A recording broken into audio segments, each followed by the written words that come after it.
우리가 어저께 살펴본 본문에서 11절을 보면 안식에 들어가기를 힘쓰라고 이야기합니다. 그렇게 하기 위해서는 살아있고 활력이 있는 하나님의 말씀 앞에 우리가 서야 되는 것이죠. 그런데 우리가 이렇게 하나님의 말씀 앞에 서게 되면 우리는 마치 벌거벗은 것 같이 우리의 죄와 연약함이 다 드러나게 될 것입니다. 이렇게 죄와 연약함이 말씀 앞에서 드러나면 우리는 우리의 모습이 얼마나 악한지를 알게 될 것이고, 이런 내가 어떻게 안식에 들어갈 수 있을까라고 고민하게 되는 것이죠. 하나님께서 우리에게 말씀하신 것들을 보면 안식에 들어가기를 힘쓰라고 이야기하시면서 하나님의 말씀 앞에 서라고 이야기합니다. 하나님의 말씀 앞에 설 때, 우리의 죄가 드러날 때 우리에게 드는 고민은 우리가 이런 죄를 가지고 어떻게 하나님 앞에 나아갈 수 있을까라는 고민이 되는 것이죠. 오늘 본문은 거기에 대한 답변인 것 같습니다. 4장 14절 상반절을 보면 이렇게 기록합니다. 그러므로 우리에게 큰 대제사장이 계시니 승천하신 이 곧 하나님의 아들 예수시라. 우리가 말씀 앞에 서고 그로 인하여 우리의 더러운 모습이 명확하게 드러난다 할지라도 우리가 하나님이 주시는 안식에 들어갈 수 있는 이유는 바로 우리의 대제사장 되시는 예수님이 계시기 때문이라고 말합니다. 히브리서 2장 17절 하반절부터 18절까지를 보면 이렇게 기록합니다. 이는 하나님의 일에 자비하고 신실한 대제사장이 되어 백성의 죄를 속량하려 하심이라. 그가 시험을 받아 고난을 당하였은즉 시험받은 자들을 능히 도우실 수 있느니라. 예수님께서는 충분히 우리의 죄를 속량하시며 우리가 그 어떤 시험에서도 예수님으로 인해서 건져냄을 받을 수 있을 정도로 예수님은 완벽하고 충분한 대제사장이 되신다라고 이야기하는 것이죠. 그렇기 때문에 우리는 이 예수님 때문에 우리가 믿는 도리를 굳게 붙잡을 수 있는 것입니다. 다시 말해서 우리가 안식에 들어가길 힘쓰라고 말할 때 그 힘쓰는 것이 만약 우리의 힘으로만 한다면 사실은 가능성이 없죠. 내가 안식에 들어가기 위해서 하나님의 말씀 앞에 서고 그로 인해서 죄가 내 안에 있음을 발견하고 내가 죄를 짓지 않도록 내가 애쓰고 부단히 노력해도 우리는 그 죄를 이길 가능성이 우리에게는 없다는 말입니다. 하지만 우리가 힘씀이 결과로 나타나는 이유는 바로 우리가 믿는 도리를 굳게 붙잡을 수 있도록 도와주시는 예수님이 계시기 때문이죠.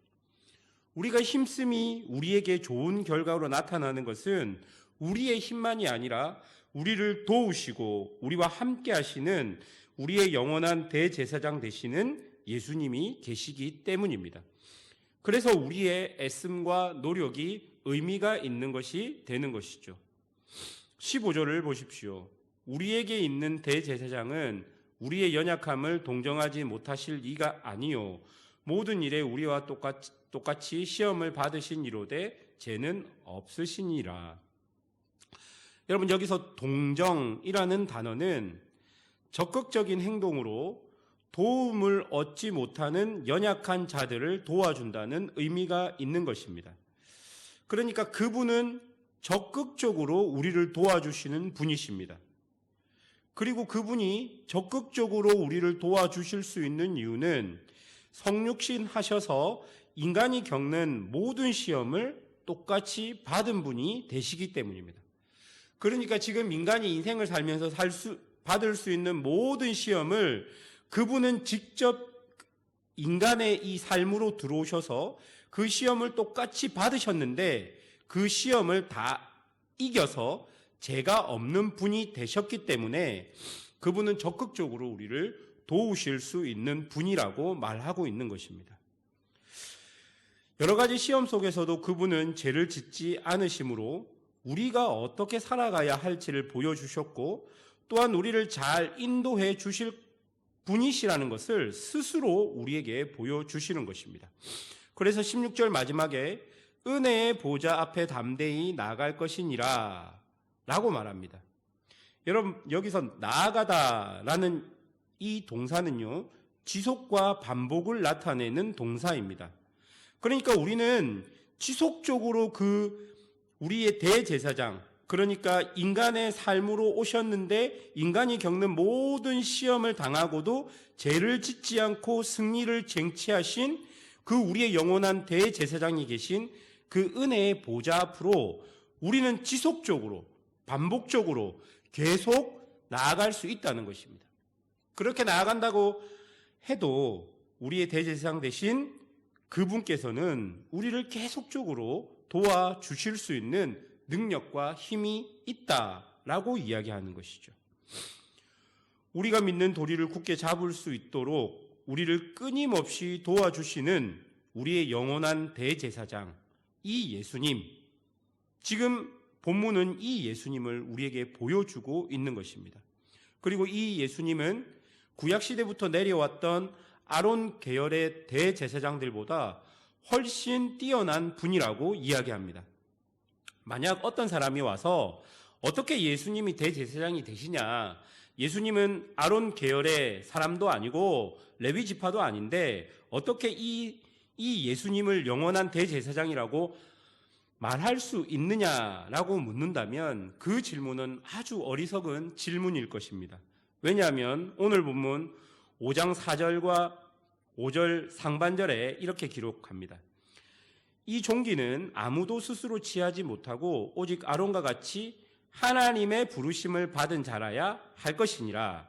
또한 이와 같이 그리스도께서 대제사장 되심도 스스로 영광을 취하심이 아니요. 여러분, 아론이 대제사장이 된 이유는 하나님의 부르심이 있었기 때문입니다. 그리고 예수님 역시 하나님께서 부르셔서 대제사장이 되셨다라고 이야기합니다. 그러니까 대제사장이 될 수 있는 그 조건은 아론의 계통의 사람이다, 그게 아니고요, 하나님께서 부른 사람이 대제사장인데 구약시대에 아론 계통의 사람이 대제사장이 된 이유는 하나님의 부르심을 따라 그렇게 된 것이다. 그리고 예수님도 하나님이 부르셔서 대제사장이 되었다라고 이야기하는 것이죠. 그리고 이미 시편 110편 4절에 이렇게 기록하고 있습니다. 너는 멜기세덱의 서열을 따라 영원한 대제사장이라 하셨도다 라고 말씀하시면서 하나님께서는 예수님을 우리의 영원한 대제사장으로 사실 미리 예비해 놓으신 것입니다. 그리고 그분은 실제 자신의 삶에서 온전한 순종으로 대제사장의 삶을 사심으로 본인 스스로 하나님의 부르심이 얼마나 정확한지를 본인의 삶을 통해 확증하신 분입니다. 이제 우리는 완전한 대제사장 되시는 예수님의 길을 묵묵히 따라가면 되는 것이죠. 사랑하는 여러분, 신앙생활을 하면서 우리에게 오는 좌절과 아픔이 있습니다. 그리고 다시 일어날 수 없을 정도의 고난이 올 수도 있는 것이죠. 그럴 때마다 우리가 의지해야 하는 것은 우리에게 큰 대제사장인 예수님이 계시다는 것일 것입니다. 그 예수님 때문에 우리는 다시 무너진 우리의 신앙의 성벽을 세울 수 있고 우리의 신앙의 여정을 지속적으로 갈 수 있는 것입니다. 그렇기 때문에 우리는 날마다 은혜의 보좌 앞에 정말로 지속적으로 반복적으로 우리의 모습이 어떠하든 끊임없이 그 은혜의 보좌 앞으로 그 예수님과 함께 나아갈 수 있는 것이죠. 그리고 주의 도우심을 정말 끊임없이 구할 수 있는 것입니다. 그것이 오늘 본문이 우리에게 말씀해 주는 교훈입니다. 예수님 앞에 나아갈 때 염치 없다 생각할 수 있지만 그렇게 하지 말라라는 것입니다. 우리를 동정한다. 그러니까 우리를 적극적으로 도우실 준비가 이미 완벽하게 완전하게 되신 그분을 의지하면서 그분이 가신 믿음의 길을 묵묵하게 따라가는 것, 그게 오늘 본문이 우리에게 말해주고 있는 교훈일 것입니다. 사랑하는 여러분, 히브리서는 지속적으로 우리에게 예수님을 설명합니다. 예수님을 설명할 때 구약의 그 어떤 것보다 구약에 나오는 그 어떤 사람보다, 구약에 나오는 그 어떤 예식보다 예수님이 더 탁월하고 우월한 것을 우리에게 이야기해 주는 것이죠. 그렇기 때문에 우리가 오직 의지하고 우리가 오직 따라가야 할 분은 예수님밖에 없는 것입니다. 우리의 신앙을 예수님 안에서 세우십시오. 우리의 연약함을 그 은혜의 보좌 앞에 계시는 예수님께 나아가서 도움을 구하십시오. 그렇다면 하나님께서 이 예수님을 통해서 신령한 은혜와 복들을 우리에게 한없이 넘치도록 부어 주실 것입니다. 그런 믿음을 가지고 오늘도 살아가시는 믿음의 성도들이 되시기를 주님의 이름으로 축원합니다.